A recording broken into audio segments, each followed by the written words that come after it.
Hello class, sorry I can't be there today, but I'm hoping we can still learn this lesson through this video. Just letting you know that this video will be uploaded on my Haiku website, so you can click the link. If you struggle during the class, I highly recommend you revisiting, pause it if you need to on your own time. So yeah, just know that you'll have access to it. So skill 11 is called factoring cubic, quartic, and quintic polynomials.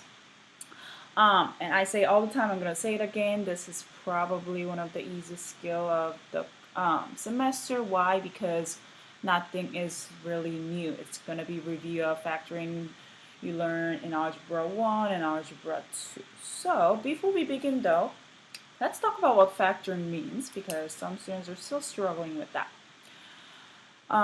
So let's say we are given something like, let me make sure you can see it. X minus 2 times x plus 1. And I ask you to multiply. You know, right? So multiply. You probably distributed, or some of you call it as a FOILing. We get x squared minus x minus 2. Okay? Which you're very good with that. And now, when I say factor, what do you do? Factoring is you go backward where you're given the equation in standard form and you want to put your answer as different factors. And notice each factors will be multiplied together. So going from factor form to standard form is multiplying or simplifying it.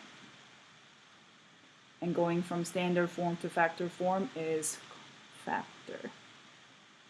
Okay, so keep that in mind. Alright, so at the bottom under your note it says the number one rule of factoring is that before anything is done to the polynomial, the term must be ordered from greatest to least degree. I'm just going to say something about this.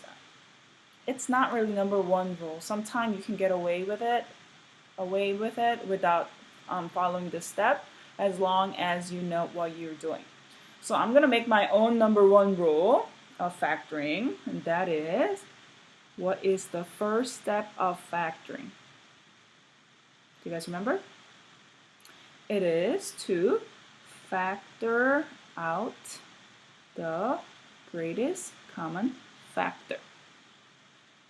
After you do that, then you decide what factoring method you want to use. Please make sure you do that.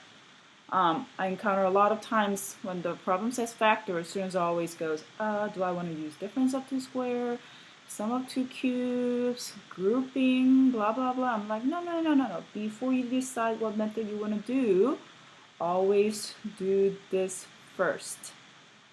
Alright, so once you factor out the greatest common factor, what different factoring method have you learned in the past? I'm going to go over it quickly with you. We have learned difference of 2 squares. We have learned ACB.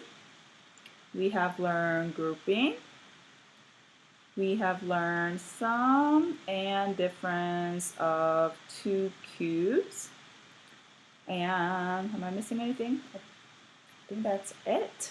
Okay, so for next few pages, we're going to visit most of it. In fact, we're actually not going to do the sum difference of 2 cubes because you already did it in Algebra 2. Okay? All right.